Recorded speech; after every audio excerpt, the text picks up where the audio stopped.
Ça va peine, tu passes un bon moment. Ah, la spooky saison. Voilà, bon, hein. Clairement, c'est une période qui plaît à beaucoup d'entre vous. Surtout quand vous regardez cette chaîne YouTube, faut être honnête. Et dans quelques jours, il y a peut-être une soirée, voilà, elle est mieux par terre. Hein. Il y a quand même une soirée que peut-être vous attendez depuis 1 an, c'est celle d'Halloween. Et pour l'occasion, autant vous raconter des histoires, mais véritables, hein, authentiques, qui se sont déroulées ce jour-là. Eh bien, rapprochez-vous, vous êtes sur Conte Fécond et aujourd'hui, on va pas parler de chocolat chaud devant la cheminée ou de citrouille, non. Mais plutôt de rencontres glaciales dont les personnes qui les racontent se seraient bien passées. Mais si vous aimez avoir peur, j'ai une expérience incroyable à vous proposer. En fait, c'est l'occasion parfaite de vous parler de Little Nightmares 3. Et il est sorti ce mois d'octobre, il est donc dispo maintenant sur PC et sur vos consoles favorites. Et j'avais vraiment hâte d'y jouer parce que du coup, moi, il est sur ma wishlist sur Steam depuis un bon moment. Et comme on peut y jouer à 2, c'est nickel. Mais je vais en reparler. En tout cas, il y a des chances que vous ayez déjà joué aux 2 premiers opus qui sont quand même des petites pépites vidéoludiques. Et là, dans ce 3e épisode, il y a pas mal de nouveautés. Et notamment, c'est le mode coop qu'on peut jouer en ligne. Donc là, je vais pouvoir y jouer avec un pote. Alors je pense là notamment à Stéphane à qui je vais peut-être jouer à ce jeu parce que lui, on a tous les deux un intérêt pour les rêves lucides, les jeux vidéo, donc ça va être top. Bien sûr, vous pouvez aussi jouer tout seul à Little Nightmares 3. Et dans ce cas-là, vous serez accompagné par un compagnon IA. En tout cas, dans ce jeu, vous êtes perdu au cœur de la spirale, qui est un ensemble de lieux plus perturbants les uns que les autres. Et là, votre but sera d'accompagner Lau et Alone, 2 enfants, dans leur aventure pour quitter ce monde flippant, ce cauchemar finalement. Et la coopération sera donc la chose centrale à maîtriser. Et du coup, vous devrez utiliser vos différents outils de manière la plus ingénieuse possible, mais aussi surmonter des énigmes, échapper à des êtres hostiles qui veulent votre peau. Bref, le jeu est quand même super accessible, mine de rien, même si c'est un peu flippant. Et si vous découvrez la licence avec ce jeu, aucun problème, c'est également fait pour vous parce que du coup,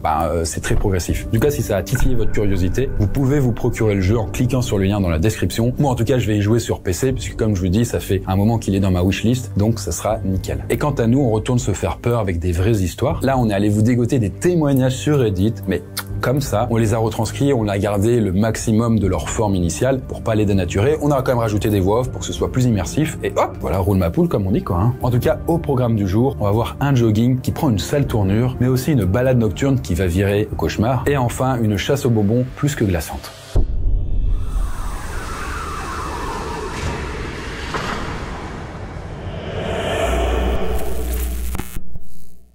Alors cette première histoire est racontée par un certain Player at Her qu'on a décidé de renommer Lewis, c'est un peu plus simple. Et du coup, notre cher Lewis commence son récit en disant qu'il a écrit ça sur Reddit le 31 octobre 2019, vers 23h. Donc seulement quelques heures après les faits. Tout ça était donc très récent pour lui. Et il précise qu'il a directement appelé les flics pour signaler l'incident et qu'il est encore sous le choc au moment où il l'écrit. Mais qu'il a ressenti le besoin de devoir partager ça pour évacuer. Bref, de quoi il parle? Justement, on va voir ça. Nous sommes donc la soirée d'Halloween et Lewis a terminé le travail assez tôt. Après, il précise pas s'il a une soirée de prévue pour Halloween, mais en tout cas, il décide vers 16h30 d'aller courir.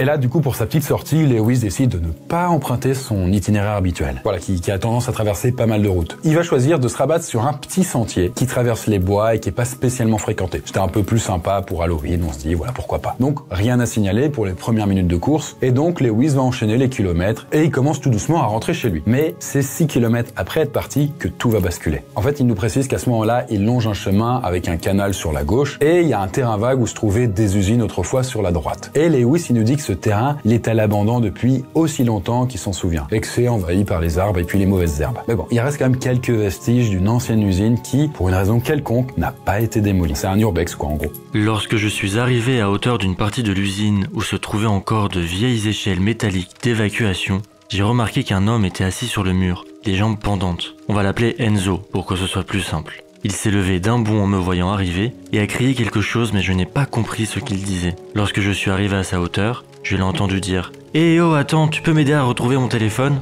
Il m'a dit ça pendant qu'il descendait les marches en courant, alors je me suis arrêté au niveau du bas des marches et on était donc à quelques mètres l'un de l'autre, mais avec une clôture entre nous. C'était une très vieille clôture en fer avec des barres métalliques verticales, munies de pointes au sommet, comme on en voit parfois autour des églises et autres bâtiments. Ce fameux Enzo lui a demandé s'il pouvait l'aider à retrouver son téléphone, en disant qu'il était forcément quelque part à proximité. Et puis il a demandé s'il pouvait peut-être l'appeler, comme ça il pourrait l'entendre, vibrer, ou alors voilà. Alors là, Lewis, forcément, bon, il est quand même sympa, il peut pas refuser ça. Surtout qu'en fait, il a quand même son téléphone attaché à son bras. Donc voilà, c'est compliqué de trouver une excuse. Il lui demande donc son numéro de téléphone, mais le mec, Enzo, lui parle beaucoup trop vite. Sauf que son numéro, il commence pas par 07, ce qui met un petit doute à Lewis, quoi, parce que c'est quand même peu probable. Cependant, bon, pas non plus s'emballer, hein, il va pas paniquer plus que ça. Bon, déjà, il est assez en forme physiquement, et comme il le cite lui-même, il a un avantage certain en termes de taille et de poids par rapport au mec là. Et puis surtout, en fait, il y a une clôture entre les deux, quoi. Donc, en vrai, il y a vraiment aucun souci à se faire, quoi. Il est juste sympa. Après, il nous dit quand même que ce Enzo, il ressemblait à quelqu'un qui était pas hyper en forme, et il ressemblait à un petit peu un SDF quand même. Et pour Lewis, c'était sûr, même si là, il était quand même à une bonne distance de sécurité, ce mec voulait sans doute voler son téléphone. Et peut-être qu'il cachait un couteau, on sait pas où, donc il a gardé une bonne distance, malgré la présence de la clôture. Et surtout, il ne quitte pas des yeux les mains du type. Bref, pour en revenir là, du coup, au fil de la discussion, voilà, il comprend pas quand Enzo lui donne son numéro de tel. Il lui redonne alors un autre numéro, cette fois-ci, ça commence par 07. Là, Lewis commence alors à composer les chiffres, et l'autre mec lui dit rapidement: Ok, je l'entends, viens m'aider à le chercher.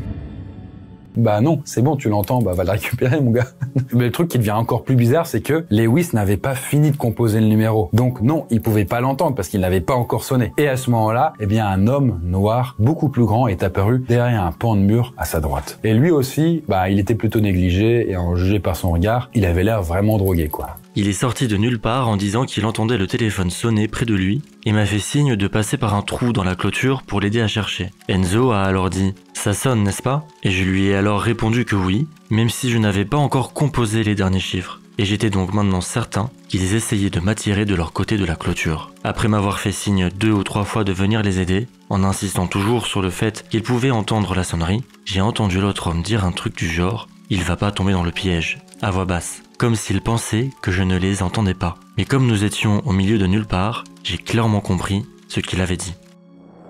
Et c'est à ce moment-là que l'ambiance change complètement. Entre-temps, il fait nuit, voilà. Et là, Enzo, derrière sa barrière, il commence à être assez agressif. Et il se met alors à donner un coup de poing dans un arbre en disant à Lewis qu'il a absolument besoin de son téléphone et que toute sa vie est dans ce tel. Et pendant qu'il frappait l'arbre, sans raison, et qu'il fulminait, l'autre homme s'est éloigné de quelques pas vers la droite. Ce qui empêche Lewis de le garder sous les yeux en même temps qu'il check Enzo, quoi. À ce moment-là, il est quand même plus de 17h, et comme vous le savez, en 31 octobre, 17h, il fait nuit. Ce qui rend la situation tout à coup beaucoup plus flippante. Et là, Lewis remarque alors qu'il y a un trou dans la clôture, là où certains barreaux ont été retirés, juste à l'endroit où se dirigeait l'autre homme. Et c'est à ce moment-là que Lewis, il se dit « Ok, je me barre » et fissa. Et là d'ailleurs, aucun des mecs n'a dit quoi que ce soit lorsque Lewis a commencé à cavaler. Ce qui a quand même confirmé que voilà, grosso modo, ils avaient des intentions malveillantes. En tout cas, selon Lewis, si ce gars avait vraiment perdu son téléphone et avait besoin d'aide, ils auraient quand même tenté de le retenir. Et puis, il avait quand même un pote, un autre mec du coup avec qui il était, donc forcément, s'il y avait un autre gars, il aurait pu aussi l'appeler, quoi. Bon, ça n'avait pas de sens. Bon, en tout cas, après avoir tapé le sprint de sa vie pendant 30 secondes, Lewis se retourne pour voir s'ils le suivent, et il voit alors juste les deux mecs au milieu du chemin, près de l'endroit où se trouvait l'ouverture dans la clôture. Mais il n'avait rien tenté, il se contentait juste de le regarder. Là, Lewis a alors continué à fuir en se retournant toutes les X secondes jusqu'à ce qu'il soit assez loin. Puis à un moment, il a fini par quitter le chemin pour rejoindre la route. Bon, il termine en disant que le flic qu'il a eu au téléphone pour signaler l'incident a pris coordonnées et puis sa déposition. Mais il pensait qu'il n'y avait pas lieu de s'inquiéter. Il est sans doute tombé sur 2 camés, et puis voilà, les flics, faut pas non plus s'exciter pour si peu, quoi. Il lui a quand même dit qu'une enquête serait menée. Mais en tout cas, on a regardé un peu plus la suite des réponses au post Reddit, et apparemment, il n'y a pas eu de suite vis-à-vis de ça. Donc, est-ce que les deux gars voulaient juste voler son téléphone? Est-ce que le but c'était de prendre son portefeuille? Est-ce qu'ils avaient un couteau? Ça, on ne sait pas. Voilà. Donc évidemment, beaucoup de questions sans réponse. Et quand on parcourt d'ailleurs les autres réponses sous son post, beaucoup de femmes ont témoigné, sont intervenues et étaient juste terrifiées à l'idée d'être dans une situation comme ça. Parce que quand on est un homme, forcément, classiquement, du coup, on pense que ce sera surtout notre argent qu'on voudra prendre. Mais quand on est une femme, du coup, il y a aussi l'aspect physique qui rentre en compte. Et là, c'est beaucoup plus flippant. Et ça se comprend. C'est d'ailleurs pour ça qu'il y a beaucoup plus de femmes qui regardent des témoignages, par exemple là sur Compte, ou qui aiment bien les histoires d'horreur ou les trucs du style, parce que justement, elles sont souvent davantage concernées. Donc, c'est un petit peu comme se protéger en regardant des trucs du style, pour un petit peu comme se préparer au pire, pour savoir comment réagir. Ça donne une explication en tout cas.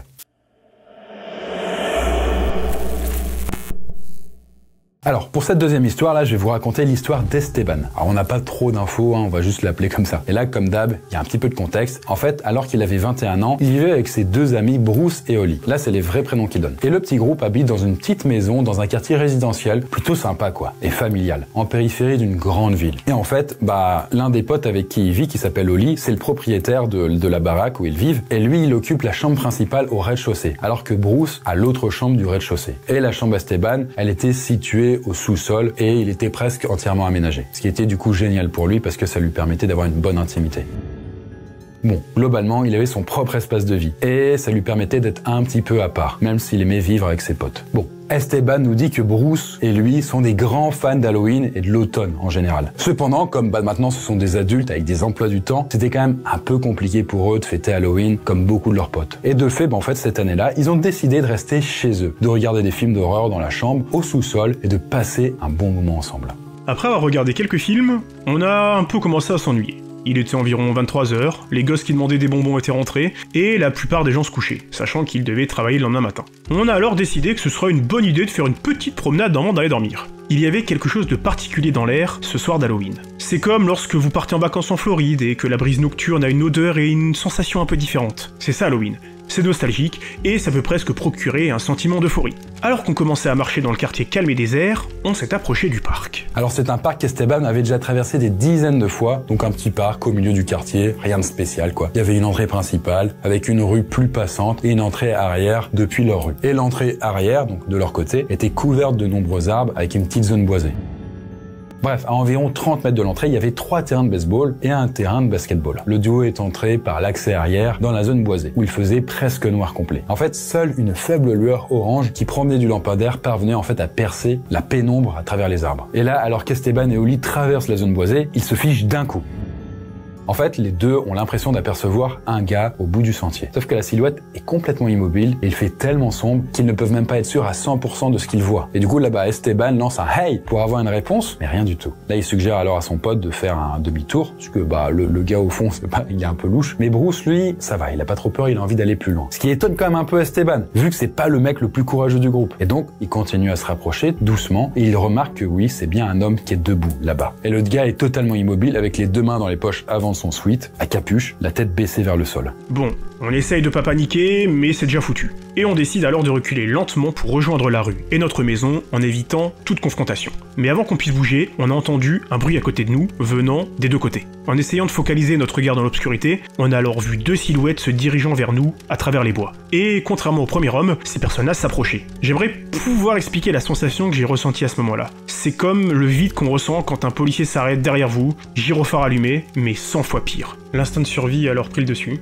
On s'est retourné et on a sprinté à toute vitesse hors du parc et vers notre rue, sans jamais regarder en arrière pour voir s'ils nous suivaient. Bon, là, le duo, il sprint jusqu'à leur baraque et il verrouille directement les portes derrière eux.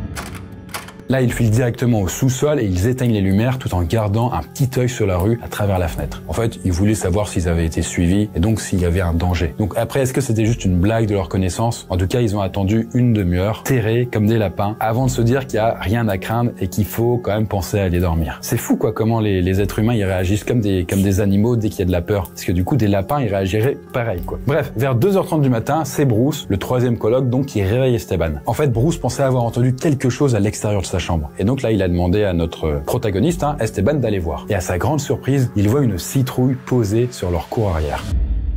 Alors c'est un truc qu'il trouve un peu bizarre parce qu'en fait, ils avaient mis aucune décoration autour de leur maison. Après, en même temps, du coup, le soir s'y prête, Halloween, mais quand même, qu'est-ce qu'elle fout ici, cette citrouille? Donc en tout cas, il est terrifié pour la deuxième fois de cette nuit. Et là, tout le monde décide d'aller dans le salon. Là, tout le monde alors s'y rend et ils éteignent les lumières pour regarder sur la rue. Sauf qu'après quelques secondes... Ils étaient là, au milieu de la route. Les trois hommes qu'on avait vus plus tôt dans la soirée, dans le parc, se tenaient ici, fixant notre maison. On a alors songé à appeler la police, mais comment leur expliquer qu'il y avait trois gars qui sont près de chez nous, mais pas sur notre propriété, et qui ont jeté une citrouille dans notre jardin. On s'est du coup juste assis dans le salon pendant environ 10 minutes, essayant de penser à autre chose. On s'est simplement assuré que la porte d'entrée était bien verrouillée, et on a attrapé une batte de baseball, ainsi qu'un couteau de cuisine. Après ces quelques minutes, on a regardé par la fenêtre à nouveau, et les trois hommes étaient partis. Rien d'autre que l'éclat des lampadaires. Le reste de la nuit, on est resté dans le salon, à regarder Sport Center, une émission sport, jusqu'à ce qu'on finisse enfin par s'endormir.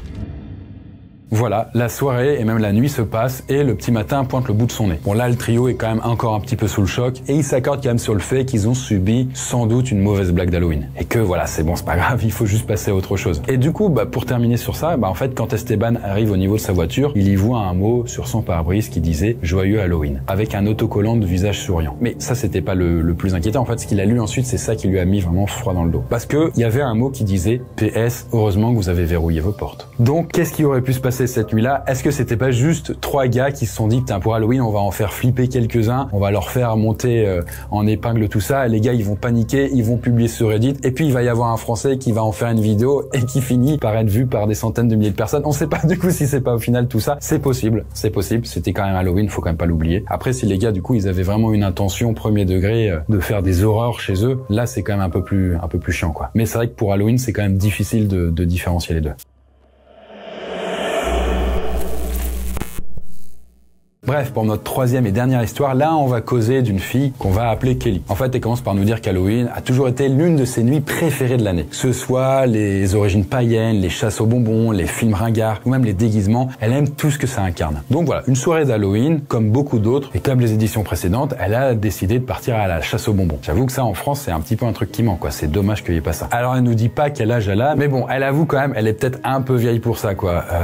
Elle a sans doute un peu plus de 20 ans, quoi. Mais bon, c'était quand même une petite tradition rigolote, et puis avec son groupe, elle passait un bon moment. Bref, cette année-là, comme toutes les autres, Kelly et son groupe vont de maison en maison en recevant des bonbons, quoi. Mais il y a aussi quand même des petits regards un peu insistants et un peu dans le jugement, en fait, des parents qui disent qu'elles ont peut-être un peu passé l'âge, quoi. À un moment, faut arrêter. Bref, elle nous précise que beaucoup de maisons du quartier offrent des barres de chocolat grand format. Et la plupart des gens avaient décoré leur maison avec des décorations d'Halloween. Bref, tout pour une soirée parfaite. Mais alors que le groupe approche de l'une des dernières maisons avant de mettre fin à la soirée, Kelly remarque une silhouette particulièrement effrayante sur la pelouse. En fait, c'est une grande silhouette avec un masque blanc, une sorte de déguisement complet. D'ailleurs, Kelly dit que c'est difficile de dire si c'est un mannequin, c'est un truc inanimé ou si c'est une vraie personne. Et du coup, en tout cas, alors qu'elle passe à proximité, elle a vite sa réponse parce que la silhouette l'attrape violemment par le bras et lui fait comprendre que donc oui, c'est une vraie personne. L'homme s'est approché de mon visage et a dit, d'une voix lente et douce à travers son masque, « C'est toi », avant de s'enfuir dans le jardin arrière de la maison. On a tous crié avant de redescendre en pression et d'en rire. Et on a bien évidemment couru vers la porte d'entrée pour les bonbons, bien sûr. On a simplement supposé que ça faisait partie de la mise en scène du propriétaire pour effrayer les enfants qui passaient. Bref, on prend nos bonbons et en m'éloignant, je me suis tournée vers la dame dans l'embrasure de la porte et j'ai dit un truc du genre « Le grand monsieur était vraiment effrayant, mais vous devriez peut-être lui dire de ne pas attraper les gens si fort quand il passe. » La femme m'a alors regardé comme si j'avais une deuxième tête. J'ai demandé si elle allait bien, et elle m'a répondu d'une voix presque nerveuse « Vous êtes la deuxième jeune femme ce soir à me raconter la même histoire. Mon mari est à l'intérieur, et nous n'avons personne dehors pour effrayer les enfants. » Bon, à ces mots, Kelly se fige, et après quelques secondes de déconnexion, elle court pour rattraper ses potes, en pensant peut-être que c'était juste de la mise en scène et que la dame se moquait d'elle. Bref. Ça peut arriver, c'est normal, hein, c'est Halloween. La soirée continue, puis touche petit à petit à sa fin. Et là, le petit groupe commence alors à se séparer et Kelly et quelques potes se dirigent vers la maison, en repassant forcément devant la fameuse propriété où il y avait eu ce type. Et là, quand ils passent devant, toute la maison est alors éteinte, comme s'il y avait plus de bonbons à distribuer et qu'ils étaient partis se coucher. En tout cas, du trottoir, Kelly a regardé dans le jardin arrière et là, elle a vu le même homme avec le masque blanc. Là, il lui a fait un petit signe de la main et ses amis lui ont juste dit de l'ignorer. Bon, en tout cas, c'est évident que si c'était quelqu'un qui habitait là, il essayait juste de les effrayer, quoi. Bref, une fois que le petit groupe était presque retourné chez Kelly, elle a regardé en arrière, et là, putain, elle voit que le gars flippant avec son masque blanc les a suivis. À un moment, c'est plus fort qu'elle, elle balance un truc du genre « Eh, c'est quoi ton problème ?» Sauf que le gars ne répond rien, et il disparaît simplement dans l'ombre. À ce moment-là, Kelly a vraiment commencé à se sentir mal et ses potes l'ont vite compris. Bon, une fois à l'intérieur de la baraque, Kelly se sent un peu plus en sécurité. Et avec quelques potes qui étaient rentrés avec elle, ils continuent à manger des bonbons, ils discutent, ils allument la télé en fond. Bref, l'apaisement est quand même de mise. Mais de temps en temps, quelqu'un faisait un petit commentaire sur le fait que Kelly avait vraiment eu peur avec ce type. Bon là, finalement, ses potes, ils rigolent de tout ça, voilà, ils le prennent au second degré, bon, c'est rigolo. Et ils finissent tous par rentrer chez eux, sauf Kelly, donc forcément qui reste chez elle. J'étais dans ma chambre en train de me démaquiller et j'ai jeté un coup d'œil par ma fenêtre. Là, dans mon jardin arrière, il y avait une personne. Je n'en croyais pas mes yeux. J'ai cru que j'hallucinais et je suis descendue dans le salon pour essayer d'avoir une meilleure vue de la silhouette. Le grand homme au masque était maintenant à ma porte arrière et essayait de s'introduire dans ma maison. Il secouait la poignée et essayait d'ouvrir la porte et j'ai donc hurlé pour appeler mon père. Au moment où le mec a compris que je le voyais, il a levé les yeux et m'a fait un signe de la main, encore une fois, exactement comme plus tôt dans la soirée. Mon père est descendu des escaliers en trombe et le mec n'a même pas bougé. Mon père a appelé le 911 et heureusement, ils étaient à proximité car ils sont arrivés en 2 minutes. Bon, là, les flics hyper actifs ont directement arrêté le mec qui avait visiblement pas du tout envie de se barrer. Ils l'ont arrêté, ils l'ont emmené au jardin. Là, depuis la fenêtre, elle voit tout ça, elle voit le gars se faire arrêter, être emporté du jardin jusqu'à la voiture de police et Kelly dit qu'elle n'oubliera jamais son apparence lorsqu'ils ont enlevé son masque. Et ce qui est assez étonnant, c'est que son visage réel était encore moins expressif que le masque qu'il avait porté. En fait, l'homme en question était plutôt soigné, il avait juste les cheveux courts et plutôt sales. Mais ses yeux étaient totalement figés, sans aucun clignement, et c'était pareil pour sa bouche. Aucun mouvement, aucune expression, juste du vide. Sauf qu'au moment où ils le mettent dans la voiture de police, il jette un dernier regard en arrière, et là, il lâche un sourire effrayant directement à Kelly. Et clairement, c'était le sourire d'une personne qui n'avait pas une pleine compréhension de ce qui se passait. En tout cas, la jeune fille parachève son récit en disant qu'elle repense souvent à cette nuit d'Halloween et que, malgré le côté vraiment très flippant de cette expérience, elle est reconnaissante que ce n'ait pas été pire que ça. Et bien voilà, en tout cas pour ces 3 histoires-là, j'espère que vous êtes prêts de votre côté pour Halloween, si vous le fêtez ou pas, si vous avez regardé des films d'horreur, si vous avez regardé des petits trucs du style. En tout cas, l'ambiance d'Halloween est également retranscrite dans Noiselette dans le tome 1 qui sortira seulement en février de l'année prochaine, puisque il y a des scènes qui se passent effectivement aussi à Halloween. Sauf que qu'est-ce qui se passe quand on mixe Halloween et les rêves? Ça, vous verrez en le lisant. Sur ce, faites de beaux rêves et on se dit à la prochaine.